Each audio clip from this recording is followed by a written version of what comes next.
कि school teacher अपनी शादी के लिए बैंक से लोन लेता है लेकिन 3 साल तक वह उस लोन को नहीं चुका पाता। तो बैंक से उसके घर नोटिस आता है। अब नोटिस आने के बाद वह बैंक मैनेजर से मिलने के लिए जाता है, लेकिन वहां जैसे ही वह मैनेजर के कैबिन के अंदर जाता है और महिला बैंक मैनेजर को देखता है तो एकदम से भौंकचा सा रह जाता है। दोस्तों, कौन थी वह बैंक मैनेजर महिला और क्या कनेक्शन था इस स्कूल टीचर का उस मैनेजर से? पूरी कहानी के बारे में जानने के लिए वीडियो को अंत तक जरूर देखें। ये कहानी उत्तराखंड के देहरादून की है। उत्तराखंड के देहरादून में एक अंकुर नाम का लड़का है और उसकी उम्र शादी की हो गई है और वह एक स्कूल में प्राइमरी टीचर है। सरकारी नौकरी उसकी लगी हुई है। तो उसके माता पिता उसकी शादी की चिंता करते हैं और उसके लिए लड़की ढूंढने लगते हैं और ढूंढने से लड़की उन्हें मिल भी जाती है। लड़की का नाम होता है अंजू। अंजू जो कि काफी ज्यादा पढ़ी लिखी है और पढ़ाई लिखाई करने के बाद वह सरकारी नौकरी की तैयारी कर रही है। कई टेस्ट उसने दे रखे हैं जिनका रिजल्ट आना भी बाकी है। इसके बाद जैसे शादी की बात तय होती है तो अंकुर अपने माता पिता से दहेज के लिए साफ मना कर देता है, क्योंकि अंकुर नहीं चाहता कि उसकी शादी में किसी भी तरह का दहेज का लेन देन हो और इसी वजह से वह अपने घर वालों से साफ साफ मना कर देता है। कहता है कि मेरी शादी में आप कुछ भी दहेज में नहीं लोगे। इसके बाद अंकुर अपनी शादी की तैयारी में लग जाता है और साथ ही साथ अंजू का नंबर भी उसके पास आ जाता है। दोनों एक दूसरे से फोन पर बातें किया करते हैं और बातों ही बातों में दोनों एक दूसरे से प्यार हो जाता है। अब अंकुर वह बैंक से लोन लेकर घर के अंदर सुख सुविधाओं के सामान ले आता है, क्योंकि वह चाहता है कि उसकी पत्नी पढ़ी लिखी आएगी और पढ़ी लिखी पत्नी को कोई भी दिक्कत ना हो। इसी वजह से उसने गाड़ी भी लेनी थी और गाड़ी के बाद घर का जो भी सामान होता है वो सभी सामान उसने लोन पर ले लिया था। शादी के लिए वो इधर उधर से कर्जा ले लेता है और अपनी शादी की तैयारियों में जुट जाता है। धीरे धीरे समय बीतता है। शादी को अब 4 ही दिन बाकी थे और 4 दिन पहले अंजू का रिजल्ट आता है और उस रिजल्ट में अंजू पास हो गई थी। अब जैसे ही अंजू मैनेजर बन गई थी तो उसके बाद उसके घर वाले इस बात की बड़ी खुशी मनाते हैं और उसकी शादी के भी 4 दिन बचे थे। लेकिन तभी जो रिश्तेदार होते हैं वे मिलकर अंजू के पिता से कहते हैं कि अब तुम्हारी बेटी मैनेजर बन गई है तो तुम अब भी अपनी बेटी की शादी एक स्कूल के टीचर से करोगे। इस बात को सुनने के बाद अंजू का पिता अपने मन बना लेता है और सोचता है कि मैं इस शादी को नहीं होने दूंगा। अब इसके बाद वह अंजू से कहता है कि बेटी, अब तुम अंकुर से शादी नहीं करोगी। तुम एक सरकारी बैंक मैनेजर बन गई हो तो अब तुम्हें किसी बड़े लड़के से शादी करनी होगी ताकि तुम्हारा जीवन अच्छी तरह से बीत जाए। अंजू जो कि अमित से बहुत प्यार किया करती थी, वह ये चाहती थी कि ये शादी हो जाए, लेकिन उसके घर वाले उस पर बहुत ज्यादा दबाव बनाते हैं और शादी में जो भी रिश्तेदार आए हुए थे वो सभी लोग उसको ऐसी ही सलाह देते हैं।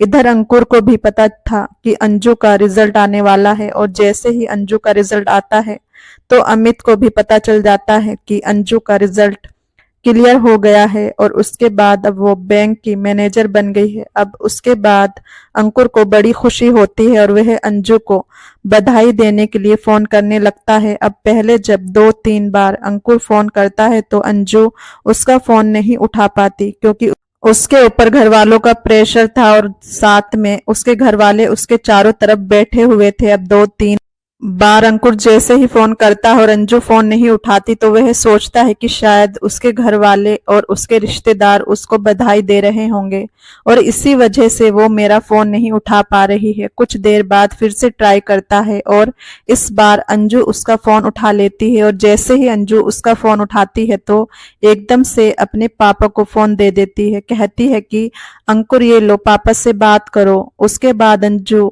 के पिता उस फोन को लेते हैं और कहते हैं कि बेटा, आपको पता ही होगा अंजू बैंक मैनेजर बन चुकी है। अब इस बात को सुनने के बाद अंकुर को इस बात की बहुत ही खुशी थी। वह एक्साइटमेंट में कह देता है कि हाँ पापा जी, मुझे पता है कि अंजू अब बैंक मैनेजर बन चुकी है। तो उसके बाद उसके पिता कहते हैं कि बेटा देखो, अब ये अंजू बैंक मैनेजर बन गई है तो हम अभी इसकी शादी नहीं कर सकते।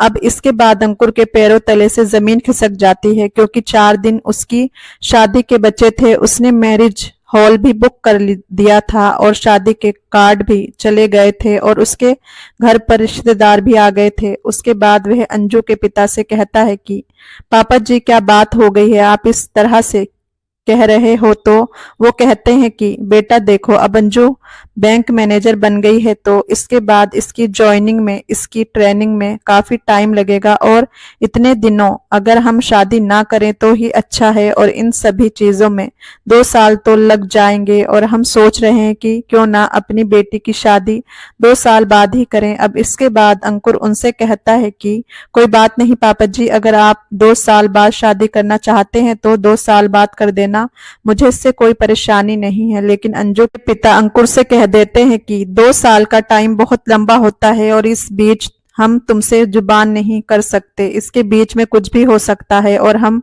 तुम्हारे साथ अपनी बेटी की शादी नहीं करवाना चाहते। अब इस बात को सुनकर अंकुर बहुत ज्यादा परेशान हो जाता है। वह कहता है कि पापा जी ऐसा मत करो, चारों तरफ हमारी बदनामी हो जाएगी और सभी रिश्तेदार भी घर पर आ चुके हैं। लेकिन अंजू के पिता उससे मना कर देते हैं, कहते हैं कि बेटा अब ये शादी नहीं हो पाएगी। ऐसा कहकर वो फोन काट देते हैं। इसके बाद अंकुर अपने घर वालों को इस बात को बताता है, कहता है कि अंजू बैंक मैनेजर बन गई है और अब उसके पिता शादी करने से मना कर रहे हैं। अब घर वाले जैसे ही इस बात को सुनते हैं तो उन्हें बहुत ज्यादा गुस्सा आता है और वह अंकुर से कहते हैं कि अंकुर अगर यही चीज हम उनके साथ कर देते तो वह हमारे खिलाफ रिपोर्ट दर्ज करा देते, तो तुम भी थाने चलो और इनके खिलाफ रिपोर्ट दर्ज कराओ और इन्हें जेल की हवा खिलाएंगे। लेकिन दोस्तों जो अंकुर था वह अंजू से प्यार किया करता था, वह नहीं चाहता था कि उसकी जिंदगी में किसी भी तरह की कोई प्रॉब्लम आए,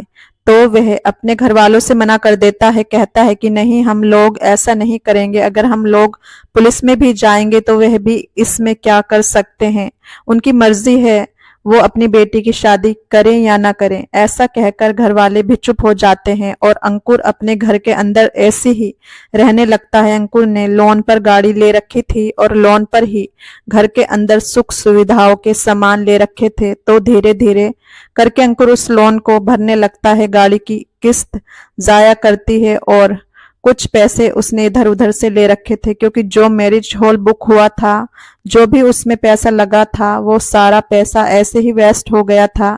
मैरिज हॉल वालों ने पैसे लिए थे और जो सामान उसका आ गया था उस सामान को वह यूज करता, धीरे धीरे समय बीतता है और समय के साथ साथ इस बात को 2 साल बीत जाते हैं।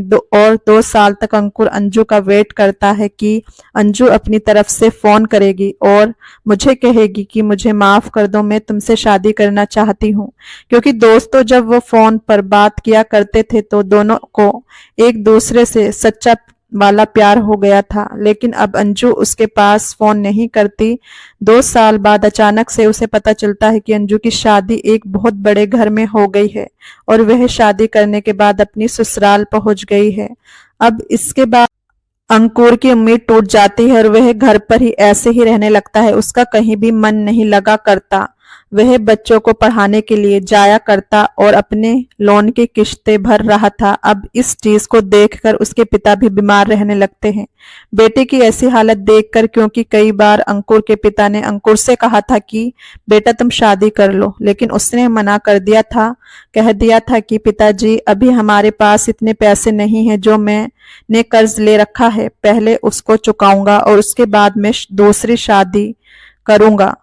पिता बीमार रहने लगे थे तो पिता का इलाज कराने के लिए काफी ज्यादा पैसे खर्च हो जाते हैं और जो एस्टीमेट उसने लोन भरने के लिए लगा रखा था वो सारा कुछ फेल हो जाता है, क्योंकि पिता की बीमारी में सब पैसे लग गए थे। उसकी वजह से वह बैंक के लोन को नहीं चुका पाया था। कार का लोन तो उसने चुका दिया था लेकिन बैंक का लोन उस पर बकाया था। धीरे धीरे इन बातों को 4 साल हो जाते हैं और 4 साल बाद अचानक बैंक से अंकुर को बैंक से नोटिस आता है। उसे आगाह किया जाता है कि या तो अपना लोन टाइम पर भर दो वरना तुम्हारे घर को नीलाम कर दिया जाएगा। अब जो लोन उसने ले रखा था उसकी कीमत 10 लाख रुपए थी और उसमें से 2 लाख रुपए उसने भर दिए थे, लेकिन अब भी वह लोन 12 लाख रुपए का हो रहा था, क्योंकि 4 साल के बाद उसकी EMI टूट गई थी और उसके बाद उस पर ब्याज लगना चालू हो गया था और उसका ओवर ड्यू काफी ज्यादा हो रहा था। तो वह भागा दौड़ा बैंक मैनेजर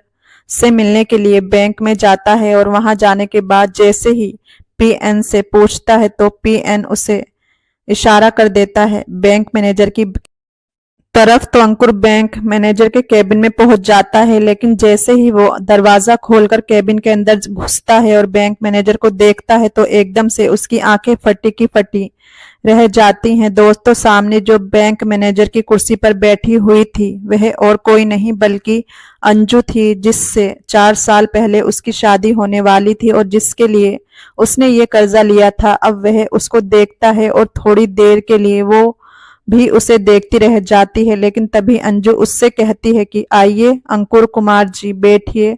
उसके बाद अंकुर सामने वाली कुर्सी पर बैठ जाता है और जो बैंक मैनेजर अंजू है वो उसकी फाइल निकालती है और फाइल में देखने के बाद कहती है कि आपका तो काफी ज्यादा लोन हो रहा है, जल्द से जल्द इसे चुका दीजिए वरना आपके घर की नीलामी हो जाएगी। उसके बाद अंकुर बैंक मैनेजर से कहता है कि मुझे इसके लिए थोड़ी सी मोहलत चाहिए, कुछ दिनों की मोहलत और दे दीजिए, कुछ दिनों में मैं इस बैंक के लोन को चुका दूंगा।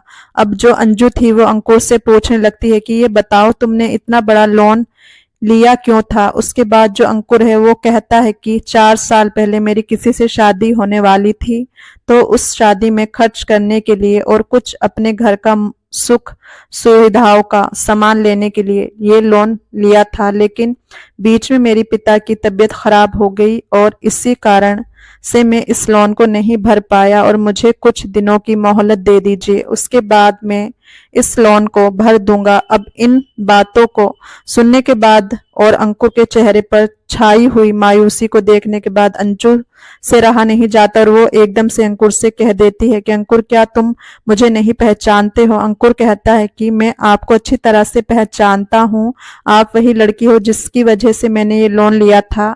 उसके बाद अंजू अंकुर से कहती है कि अंकुर, तुम चाहते हो मेरे पिता से दहेज मांग सकते थे, लेकिन तुमने दहेज ना लेकर इतना बड़ा लोन क्यों लिया था। उसके बाद अंकुर कहता है कि मुझे दहेज लेना अच्छा नहीं लगता और मैंने अपने घर के अंदर सुख सुविधाओं का सामान खरीदा था ताकि तुम्हें कोई दिक्कत ना हो, क्योंकि जब मैंने तुमसे बात की थी तो तुम काफी ज्यादा पढ़ी लिखी थी और मैं नहीं चाहता था कि मेरे होने वाली पत्नी को किसी भी चीज की परेशानी हो। इसी वजह से मैंने बैंक से लोन लिया था, लोन लेकर सारी सुख सुविधाएं घर के अंदर मौजूद की थी।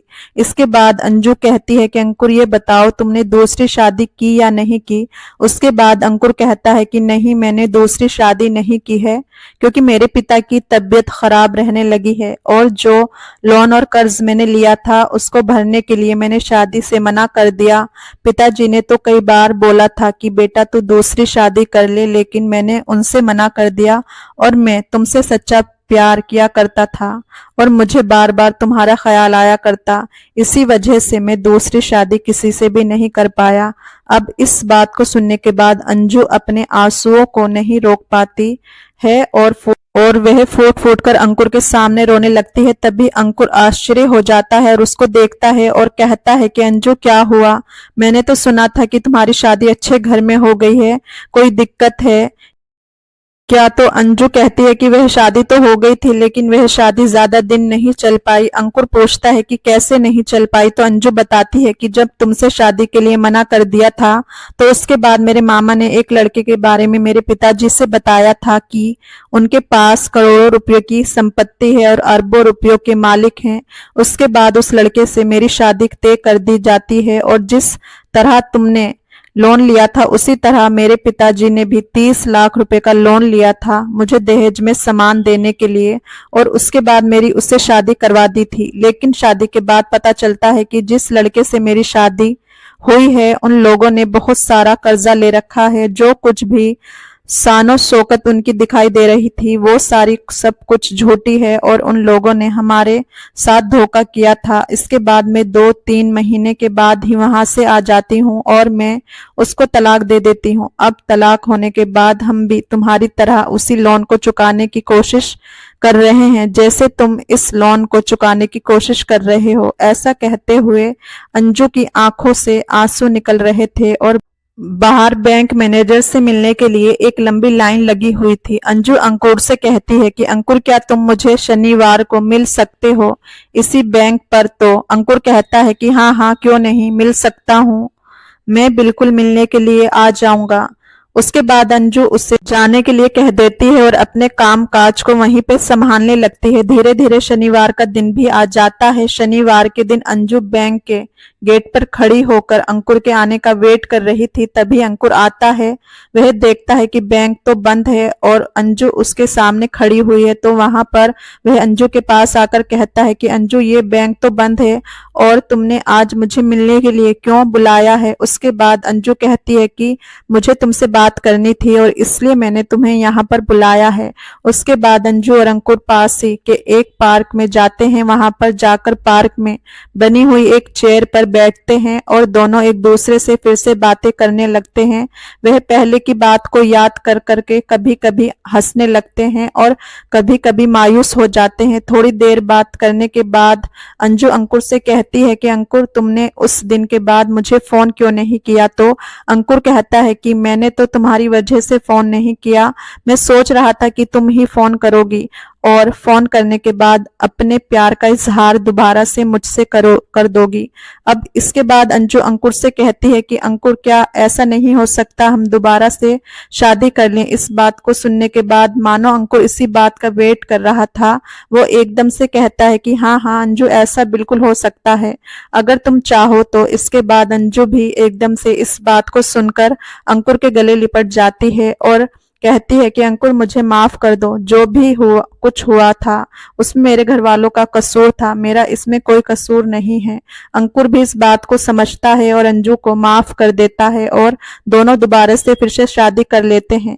दोबारा से शादी करने के बाद वह अपनी गृहस्थी बसाते हैं और धीरे धीरे उनका समय इसी तरह से बीतता रहता है। अंजू जो बैंक की मैनेजर थी उसने कह दिया था कि आराम से तुम अपने लोन को चुका सकते हो, जब तक मैं यहाँ पर मैनेजर हूँ तुम्हें कोई भी नोटिस नहीं आएगा और कोई भी दिक्कत तुम्हें नहीं होने वाली। वो दोनों अब एक दूसरे के साथ बड़े ही खुश हैं और खुशियों के साथ अपने जीवन को बिता रहे हैं। तो दोस्तों, ये थी कहानी अंजू और अंकुर की, जिसने 4 दिन पहले शादी के लिए मना कर दिया था, लेकिन 4 साल बाद दोबारा से दोनों की शादी हो गई। आप क्या कहना चाहते हो अंजू के बारे में? आप क्या कहना चाहते हो अंकुर के बारे में?